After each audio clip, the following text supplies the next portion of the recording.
बहुत पुराने ज़माने की बात है। सुनहरी रेतों और पुरस्रार शहरों के दरमियान बगदाद अपने चमकते गुंबदों और बहती हुई दजला के साथ रोशनी का मरकज़ था। इसी शहर के मसालों के बाजार में याहिया इब्ने सलीम नाम का एक सादा मिजाज ताजिर रहता था, न लालची न झूठा, सिर्फ ईमानदारी और सब्र से अपनी रोजी कमाने वाला। हर सुबह याहिया अल्लाह का नाम लेकर अपनी छोटी सी दुकान खोलता।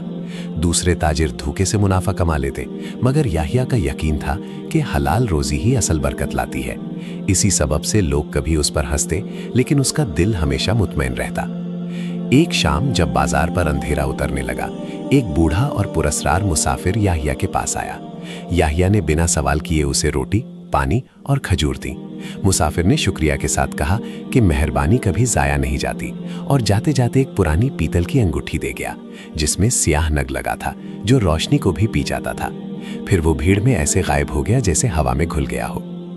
उस रात याहिया ने महसूस किया कि अंगूठी जिंदा है। वो हल्की सी गर्म थी और खामोश आवाज में बात करती थी, खामोश आग की अंगूठी। याहिया घबरा गया, मगर उसने अपने रब पर भरोसा रखा और कहा कि वो सिर्फ हलाल रोजी और सुकून चाहता है। कुछ अरसे बाद याहिया एक काफले के साथ रेगिस्तान के सफर पर निकला। अचानक एक भयानक रेत का तूफान उठा, काफला बिखर गया और याहिया अकेला रह गया। थकान और मायूसी में उसने अंगूठी से मदद मांगी। उसी लम्हे रेत जादू की तरह स्याह शीशे के खामोश रास्ते में बदल गई। याहिया उस पर चलता गया और तूफान के बाद एक छुपा हुआ चश्मा और कदीम शहर के खंदर सामने आ गए। शहर के अंदर खजाने भरे हुए थे, सोना, जवाहिर और बेशकीमत चीजें। लालच ने बुलाया, मगर याहिया ने सिर्फ एक छोटा सा थैला लिया जितना काफी था, और बाकी सब छोड़ दिया।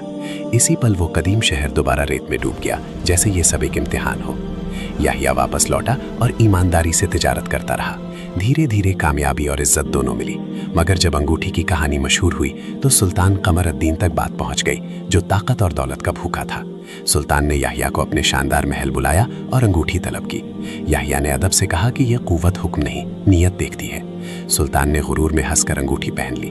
उसी वक्त खामोश आग भड़क उठी, बाहर नहीं बल्कि सुल्तान के अंदर। उसका गुरूर राख हो गया, आवाज खामोश हो गई और वो बेबस होकर गिर पड़ा। खून बहे बगैर इंसाफ हो चुका था। याहिया ने रहम की दुआ की। सुल्तान जिंदा रहा, मगर सबक सीख चुका था और सल्तनत अब हिकमत और मशवरे से चलने लगी। आखिरी काम के तौर पर याहिया ने अंगूठी को रेगिस्तान में दफन कर दिया, ताकि कोई और लालची दिल इस इम्तिहान में ना पड़े।